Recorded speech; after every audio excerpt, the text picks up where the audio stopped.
11:09 de la mañana. Continuamos acá, estamos acá con Paloma. Hola Natalie, ¿cómo Hola estás? Paloma, bienvenida. Nos vinimos vestidas iguales, estábamos Ay, hablando de sí. eso. Eh, había 2 por 1 en ropa. Contanos, ¿qué nos vas a hablar hoy? Sí, bueno, en el día de hoy la idea era hablar un poco del rechazo de los pliegos del hijo y García Mansilla, que se realizó en el día de ayer en el Senado.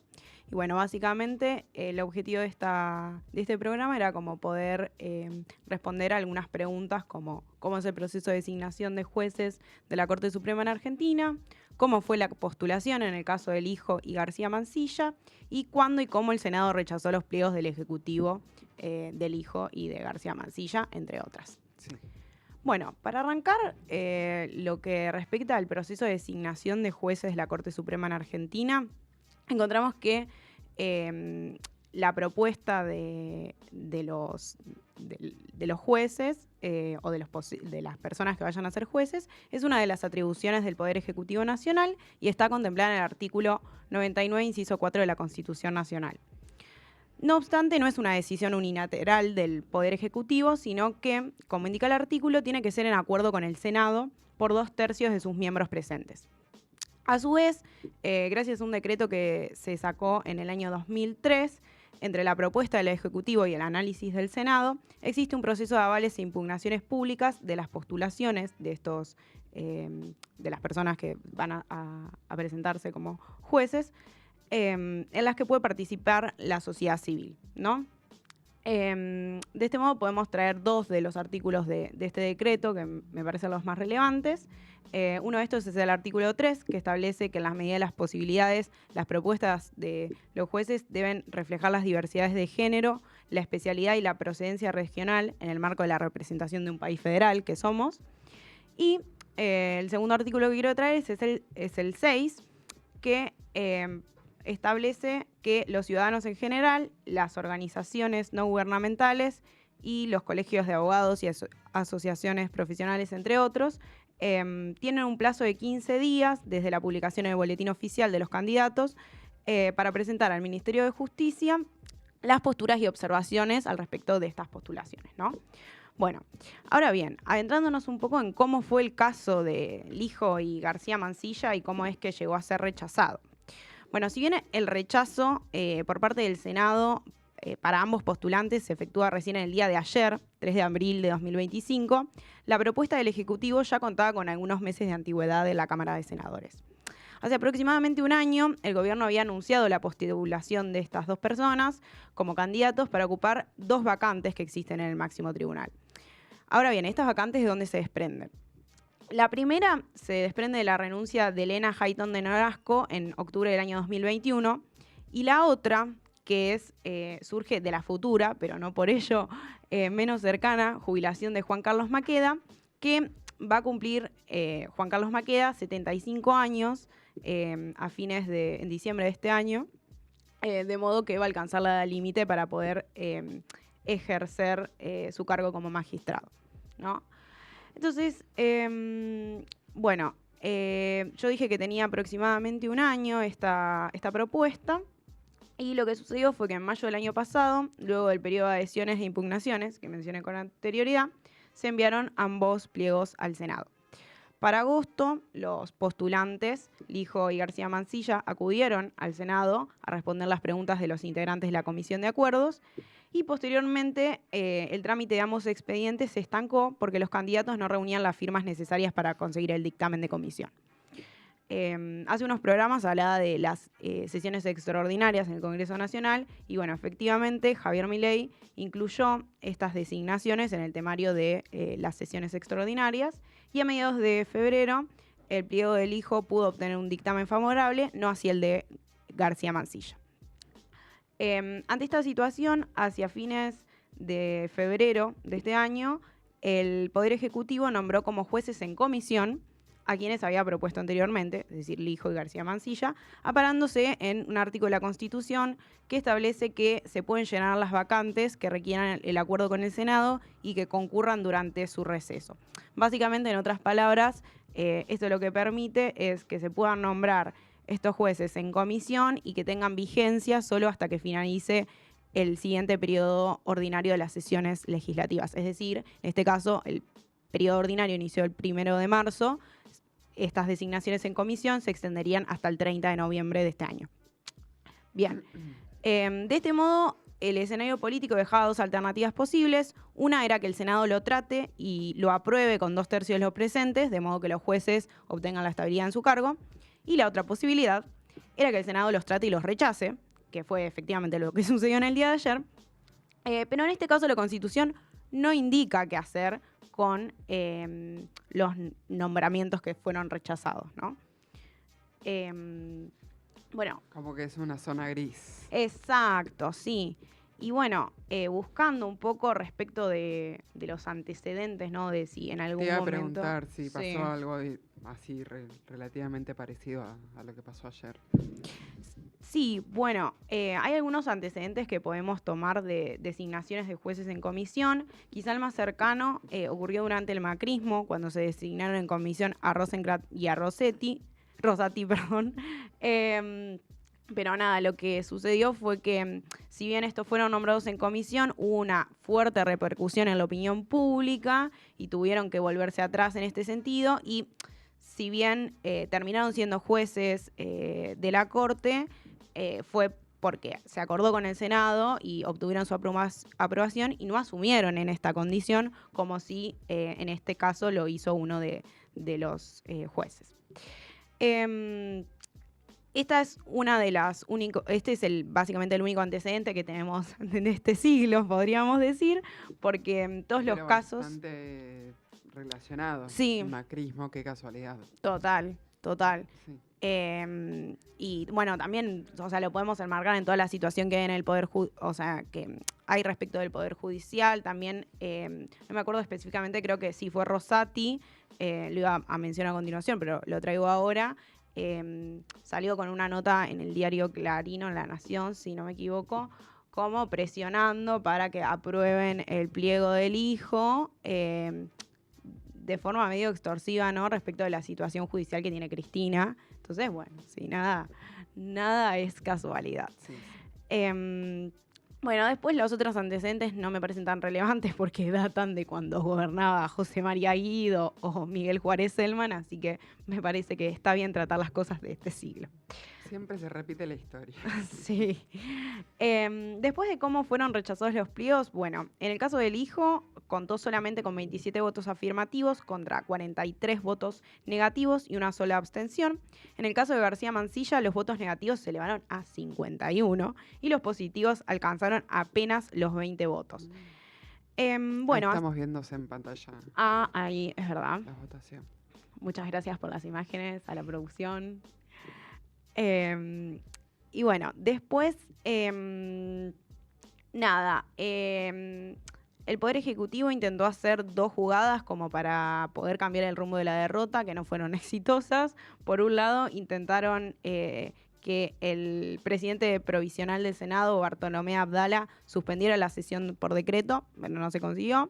Y después intentó que el jefe del bloque libertario, Ezequiel Atauche, asustara de alguna forma a los peronistas con la propuesta de incluir la sesión de incluir en la sesión el proyecto de ficha limpia, pero la verdad es que esto no hizo mella en los senadores peronistas y de hecho una de las senadoras salió a decir que no tenían miedo. Bueno, el fracaso del gobierno, la verdad es que había sido debidamente advertido por uno de los senadores de apellido Bischi, titular del bloque de la UCR en el Senado, oriundo de Corrientes, quien el martes pasado, este martes, se había reunido con Santiago Caputo y le había pedido que rechace los pliegos, rechace el pedido, de trato de los pliegos con el objetivo de poder evitar esta derrota. No obstante, parece ser que a Santiago Caputo no le importó mucho la advertencia de Vichy y decidió tratarlo igual y terminó perdiendo. Bien.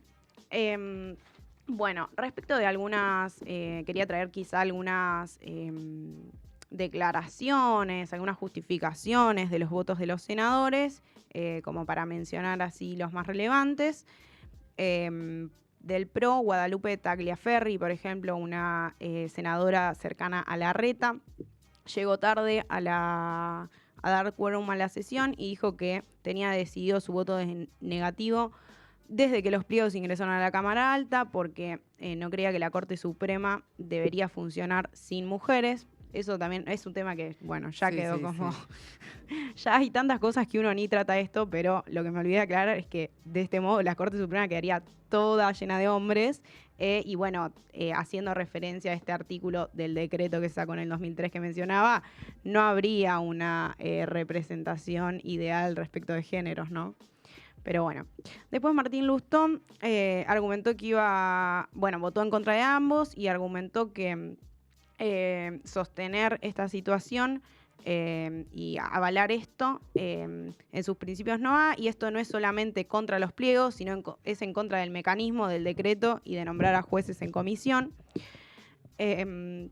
Después, Anabel Fernández Sagasti, senadora que dije que había salido a decir que los peronistas no tenían miedo, aseguró que si García Mansilla continuaba como juez a la Corte Suprema ante el rechazo del Senado, todos sus fallos iban a ser nulos de nulidad absoluta, y mencionó que la institucionalidad de Argentina está resquebrajada hace años.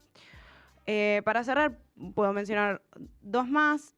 Luis Juez, siempre polémico, ironizó un poco con Unión por la Patria y dijo que se les había venido un golpe de sentimiento constitucional de repente, siempre tan poco simpático este señor. Y sugirió, no obstante, buscar mecanismos porque para él no es la forma de designar los jueces por decreto. Así que atento ahí. En este caso acompañó el pliego del hijo no lo acompañó, pero el de García Mansilla indicó que era otra cosa, así que sí votó a favor.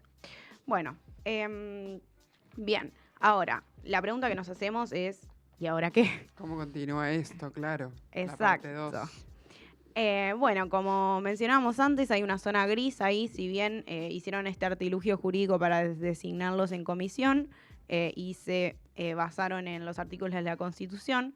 No hay un artículo, para este caso, para desenvolver los hechos, no hay un artículo que establezca qué sucede cuando Igual, el rechazo...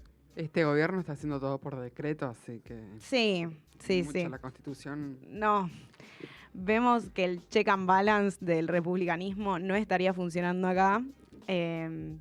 Bueno, creo que se ve reflejado, ¿no?, en los dichos de algunos también senadores que no mencioné, pero que están férreamente en contra, y de que claramente esto afecta a la imparcialidad de los jueces, ¿no? Porque la idea de que haya acuerdo con el Senado es justamente que puedan ponerse frenos y contrapesos al Poder Ejecutivo, pero bueno, no está sucediendo. Bueno, ¿cómo sigue? Sí.